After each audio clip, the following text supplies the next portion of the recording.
Hey guys, it's Mully. We're down in my lab again, my basement, and today we'll be talking about the Meeblip Triode.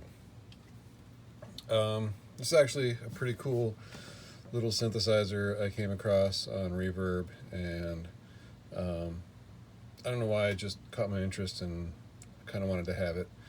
And I found one, watched a bunch for a while, found one for a really good price. I think this one was under $100 shipped to my door, which is really good for the triodes. One thing about the triodes is they were limited. It's upside down on the video here, but mine says 298 out of 1,000. So only 1,000 of these were made. You don't see them as often as you do the anodes. But there are some interesting similarities and also some interesting differences between the triode and the anode. One thing I will point out is I did read somewhere they were talking about these brushed aluminum switches, and they said they were really expensive and they stopped putting them on anodes.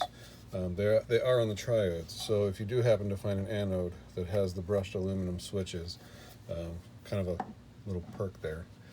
The triode has 3 oscillators where the anode has 2.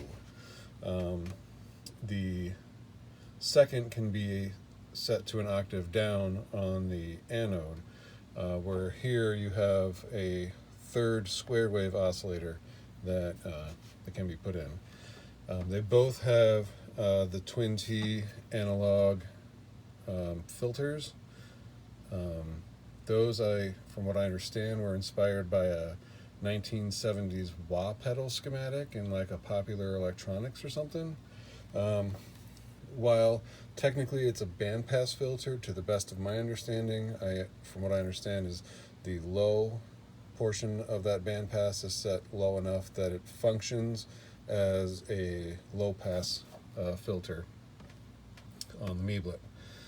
The triode, I think, is really pretty cool. The anode, I believe, came out in 2014. The triode came out in 2016. They basically said, how can we take the anode but make it go to like 11, to quote Spinal Tap there. How can we make it more everything that the anode is? And that might be why they get a little bit of a premium sometimes.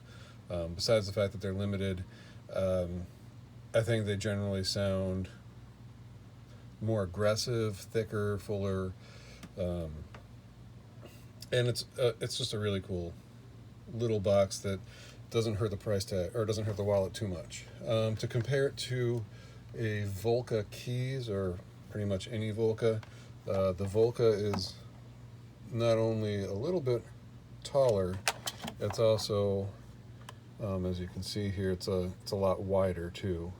So it takes up a much smaller footprint than the Volca keys. Obviously it doesn't have a controller, it doesn't have delay, it doesn't have a sequencer in it, it doesn't have a speaker. So there's a lot that this unit doesn't do that the keys does, but there's some things that it does do that the keys don't so well, I think. And the first thing is that it's really easy to get fun sounds out of this. It's super simple. You almost, I don't want to say you can't get a bad sound out of it, because you can certainly do some strange things with it, but like I remember like figuring out that the cutoff like can cut the whole everything out. So maybe it's just part of me like knowing that as well, but I just feel like this is more understandable. Things are more clearly labeled. You don't have things like EG, int, or just, peak. You do have res, which kind of makes more sense than peak. So maybe not more standardized lingo or labeling, but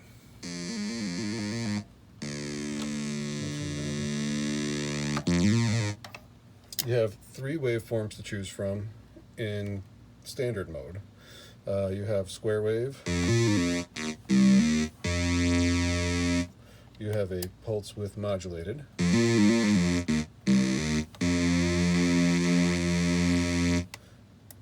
And you've got the ramp, or the sawtooth.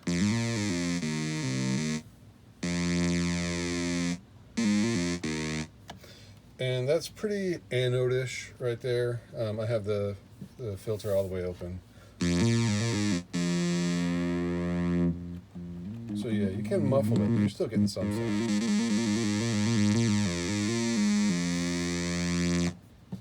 You can choose where your LFO goes, whether it goes to the oscillator or whether it goes to the filter. I usually keep it on filter.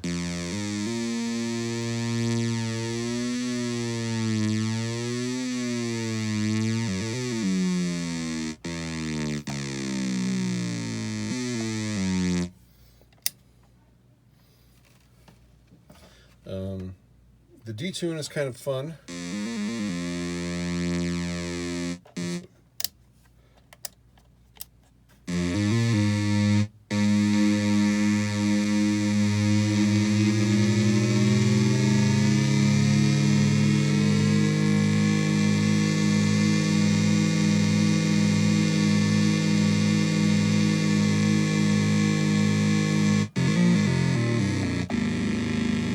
So you can essentially play power chords with it.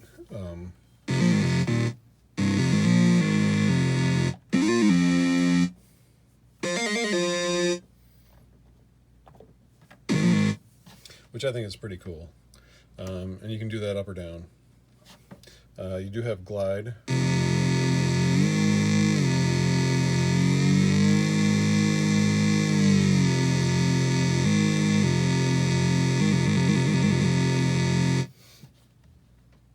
You don't have a whole lot of envelope control. You can only choose, you can only set the amplitude decay and the filter decay. So out of the ADSR you have D. There's a sustain switch, which gives you very staccato.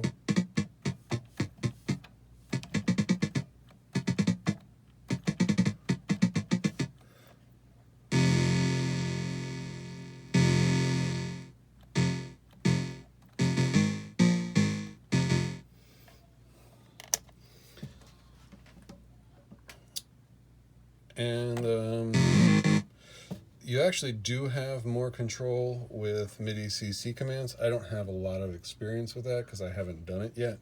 But looking through some of the documentation, you can control attack. You can control pretty much any of the buttons or switches. You can control glide, which will become important later, because I know it says glide right there. But that's a little tricky. So there is an LFO, like I said, and you can control where it goes. And it does actually go into depth, like ring modulation territory.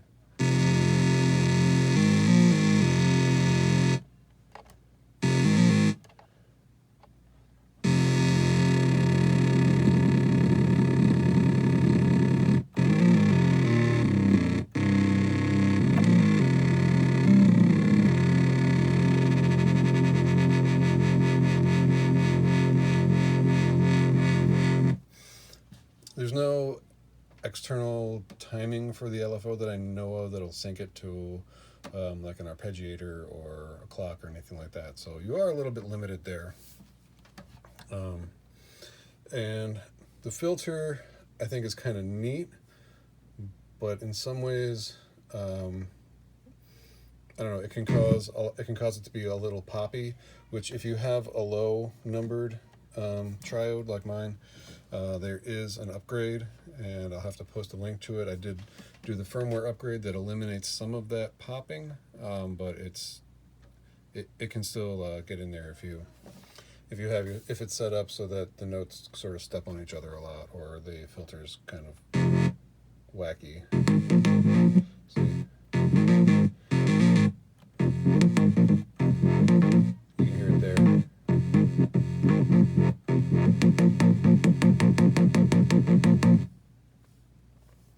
So there are ways you can reduce that. You can lower the depth, you can lower the resolution. You can open it up so you're not cutting off so much. It tends to happen when you're cutting a lot of the frequencies out.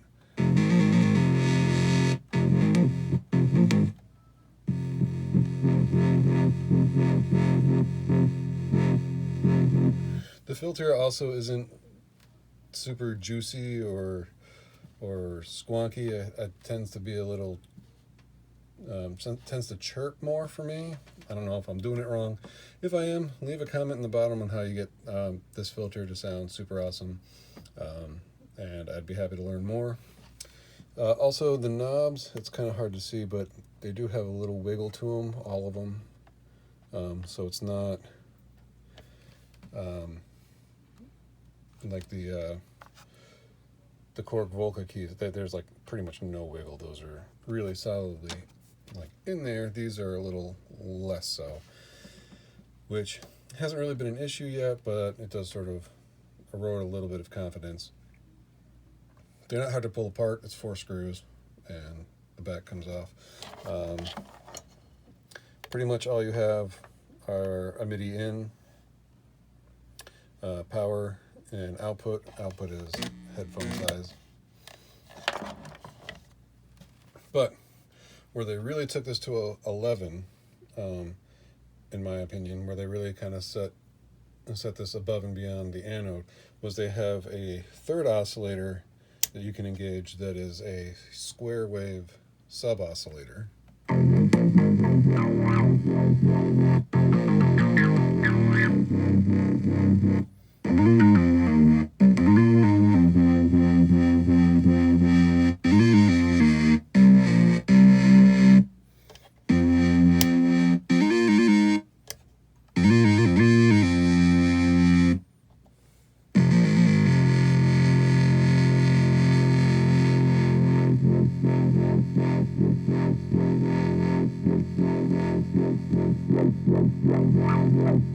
So you can hear it kind of gets chirpy.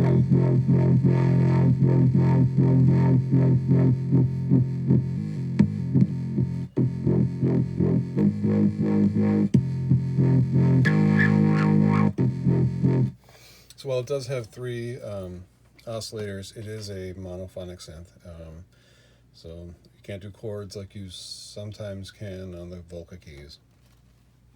But it's also much smaller, actually also lighter package too. It's significantly lighter than the Volca keys.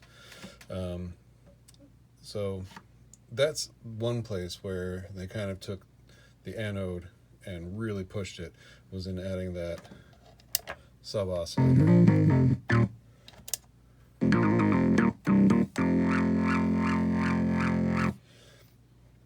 The next one is that it has a where am I? Quote, hidden wavetable format, and the oscillators are digital, the filter is analog, so it's a hybrid synth.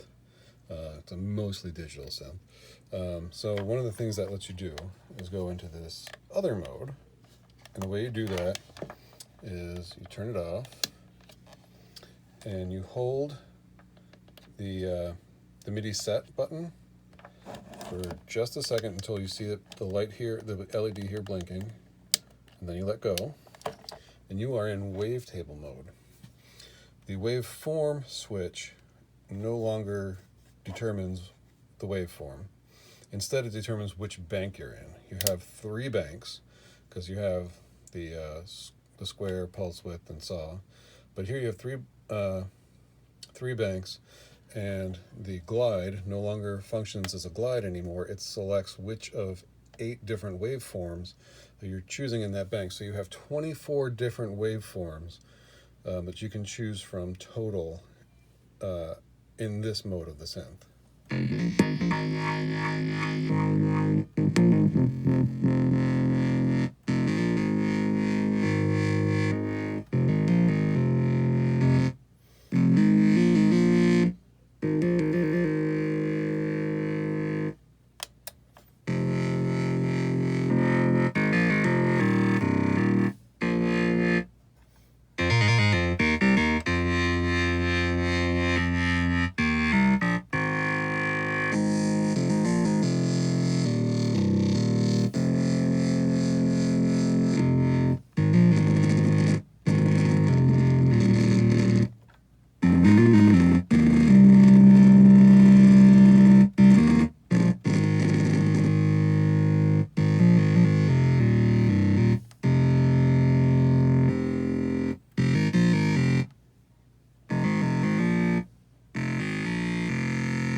think that's probably one of my favorite ones. There we go.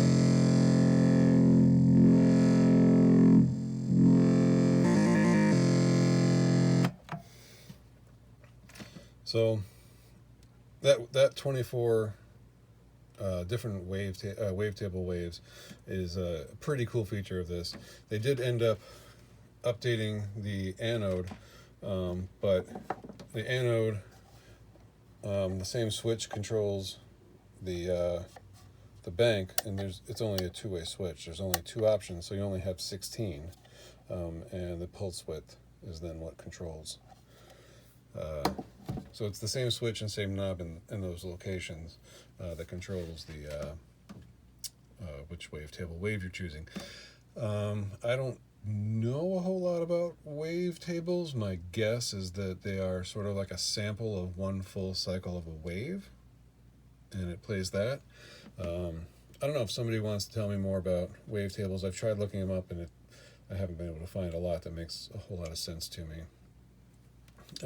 But if you can find a triode for a decent price, I'd say jump on it. If you're into, small, grungy sounding synths, this one, even though it's digital, I think it's a really good, especially bass synthesizer, especially with that sub oscillator on it. You can also do, I know we talked about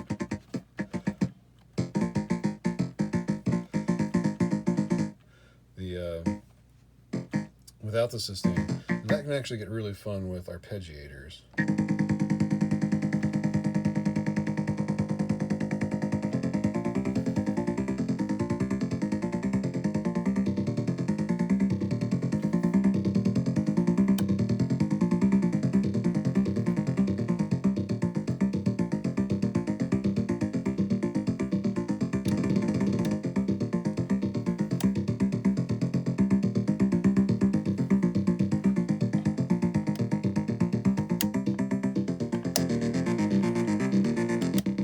You could also kind of use that to build too, by turning off the sub.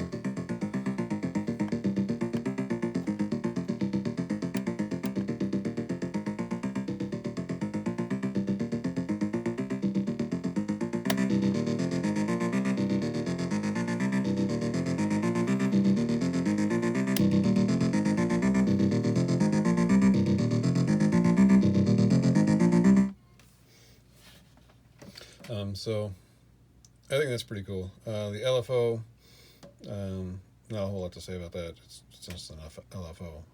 If you have any questions about the Meeblip Triode, feel free to ask. Most of it I know from reading stuff online and from playing around with it for, I don't know, maybe a month here, a few weeks a month. I really enjoy it. Made me think about possibly selling my Volca keys, because this is a lot more intuitive for me, and I feel like I don't need some of the things on the keys, like the speaker or the sequencer. I don't like the controller on the Volca keys, and a lot of people, kind of express that there's some neat effects you can do with it, and it also doesn't handle note stealing very well for square waveforms. So if that's something that you like, you might want to consider the Triode or maybe even the Anode over a Volca keys. I know there's a Volca bass, so that might be better for that. I haven't played around with the Volca bass, so I don't know. But that's pretty much all I have for you on the Triode.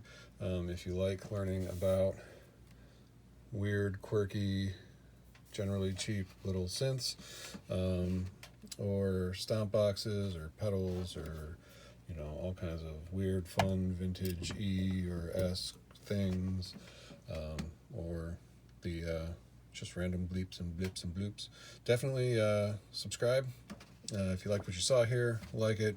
Any questions, comments, post those below. Or if there's anything that I'm missing or just completely didn't cover, let me know that too, and we can do another video on it. Thanks a lot, everybody. Have a good one.